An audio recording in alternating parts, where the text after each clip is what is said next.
Hello all, and welcome to another Brother Crypt YouTube video. Today, I'd like to talk about my experience with the TenX card. This video aims to be an informative review. I'll bear in time the mind, and I'll try to keep it to a minimum as possible whilst being concise. There's a lot to cover, but I'll just jump into it. Let me just quickly summarize the plus points and the negatives of the TenX card. One of the things that really got me interested in getting a TenX card was because they claim to make cryptocurrency spendable. They were one of the first cryptocurrencies which have their own blockchain, which are listed on CoinMarketCap, that sort of promised to be able to spend multiple different cryptocurrencies. I believe they mentioned up to 200 different cryptocurrencies, with a lot of the top 10 cryptocurrencies, your Bitcoin, your Dash, your Ethereum, as well as all of the Ethereum ERC20 tokens, which is quite a wide list. So that really was a plus point. I think the main selling point for me was that as somebody that travels, they also claimed to make sure that there would be no international exchange rate fees. So for a lot of people, when they go abroad, if you have a standard fiat debit card, or even with a lot of the new cryptocurrency prepay cards, you are still warranted to pay a 2 to 3% fee if you are away from your domicile country. With TenX, they promised no fees, and that was some of the things that have really interested me. A quick summary of some of the negative points is that it took me a long time to actually wait for the card. I had to wait almost 3 months. Well, I did wait more than 3 months, around about 93 days, for my TenX card to be received. The card was ordered on the 2nd of August, and it was received on about the 4th or 5th of November. So that, in my opinion, is a really long wait. And also another negative is that currently, as it stands, you are only allowed to spend Bitcoins on the card. So it's not too bad. I understand and appreciate that they are in a development phase. However, in preparation for preparing this video, I reread their white paper, and in their white paper, which was published in June or July 2017, they actually claimed that they had multiple spendable currencies. That's not necessarily the case. So, just looking over my notes. So let me give you a quick summary of my experience and my dealings and my insight into TenX. Now, TenX, as well as them offering the card, as I mentioned before, they are a cryptocurrency. They have a token which is called Pay. Now, the Pay token, which is affiliated with TenX, had its pre-sale on the 14th of June. For you to enter into the pre-sale, I think you had to purchase around about 125 Ether, which at the time was somewhere between $35,000 right up to $45,000. And then that made the token worth about, roughly, had a price of somewhere between $4 to $5. One of the things I noticed was I was actually interested in the pre-sale, but I wasn't going to be investing that much. I noticed that looking over my previous correspondence, I did actually send some communications to TenX, and I received a reply from the founder, Julian. I think Julian's one of the main head honchos over there, and I actually found that quite refreshing. But fast forward to today, 4 months have passed by. I have sent TenX quite a few emails inquiring into the ETA, or when my actual TenX card would be delivered. It was funny that when you were considering to invest maybe 30 to 40,000, you would get personal emails from the founder. However, when you inquire about the location of your card, their stance now is, we are not going to answer personal emails. Check our website and check the support section to find out our stance on the emails. I appreciate their situation, that they have, they probably receive multiple emails a day, or maybe tons or dozens of emails a day by people inquiring where their cards are. But one of the things I will say, TEDx, is when you do take people's crypto, or you do take people's money, you have a duty to still communicate with them. These are people who believe into your vision. These are people that want you to succeed. So you should really look after your customers and make sure you have enough staff on board for you to adequately answer all of the emails in a sufficient amount of time. So yeah, just to summarize, I found it quite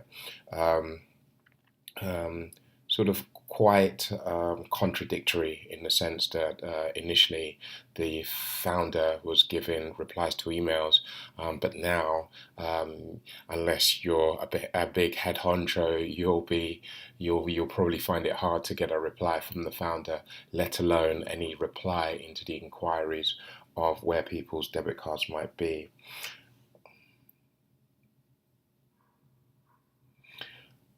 Now, having spoke about 10x, one of the things that I do like is that they do seem to have a long-term perspective and rewards for their holders.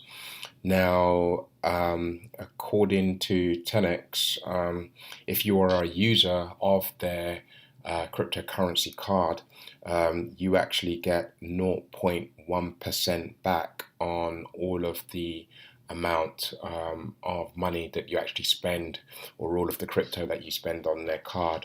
So let's say if you spend 1,000, so well, if you spent $100 on a card, then you would get back 1 cent, I believe. Yeah, that sounds about right. You would probably get back about 1 cent for every $100 that you send. What they're doing is giving back rewards to the card holders for all of their transactions, and this will be on a monthly basis. This was another reason I brought into 10x yet.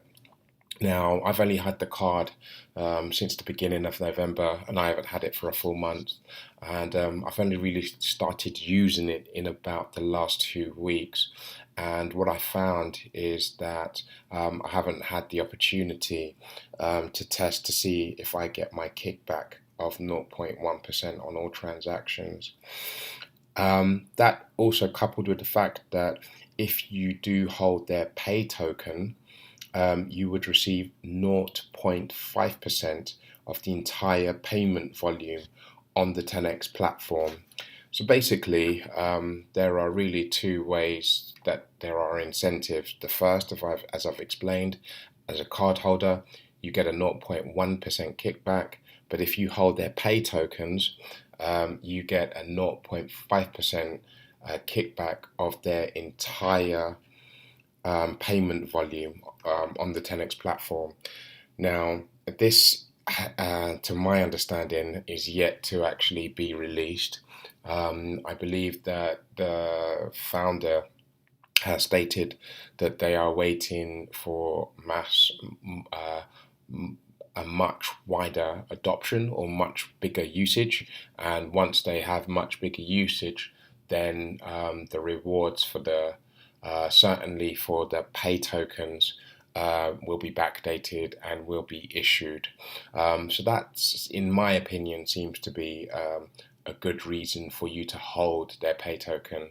I don't understand the logic of why they have the pay token, but I think it's a good incentive for people to have the coins backed, which are backed by TenX.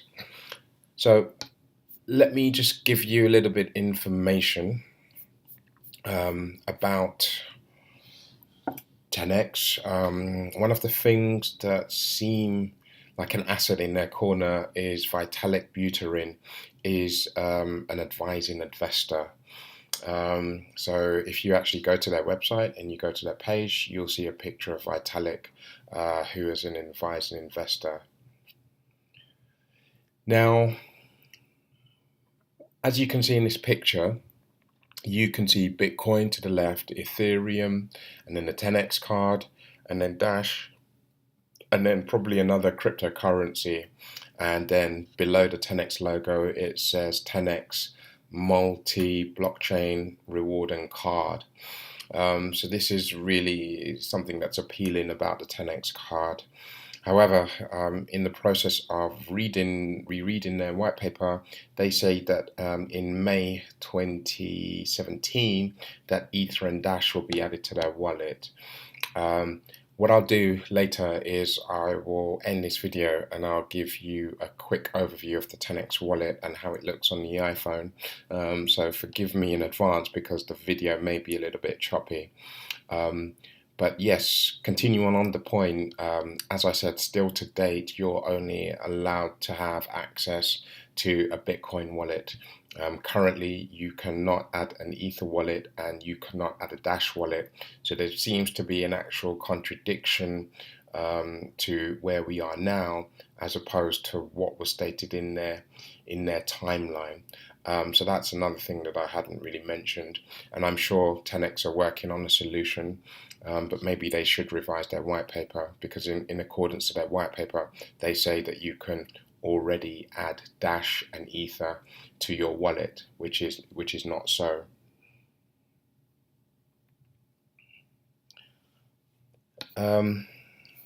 Moving on quickly, what I'd like to do is just one of my concerns by looking at TenX. This is the coin market cap today. We can see that the market capital is 244 billion, and this is on the 21st of November. So with a market cap of 244 billion, TenX is currently listed as number 35 in coin market cap. Today, for some reason, it's reduced by about 13.81%. Now, I looked over the Bitcoin talk.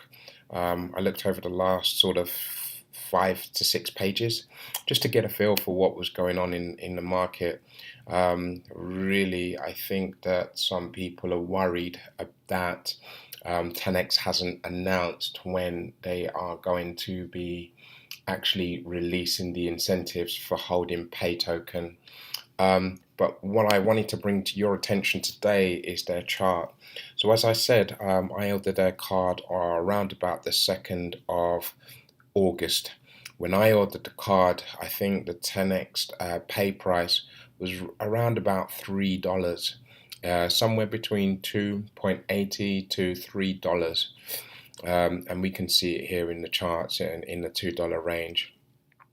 Fast forward today, we've had lots of ups. So I do remember following TenX, and their coin increased to around about $4 when I was looking at them after I had ordered it.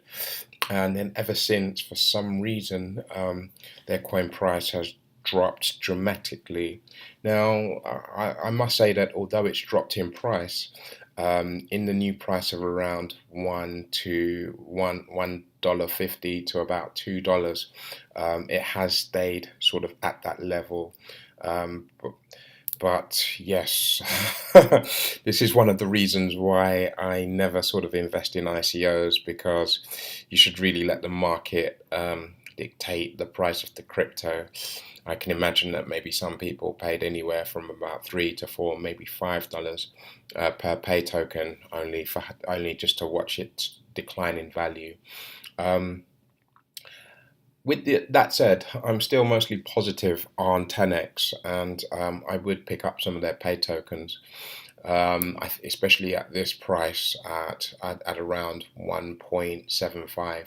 I think that if they are successful in their implementation, and maybe if they sort of had a little bit more of a streamlined, tighter deliverables that they work to, and really push the effort to deliver everything that they set out to, I do think that they will be successful, and I do wish them success as well.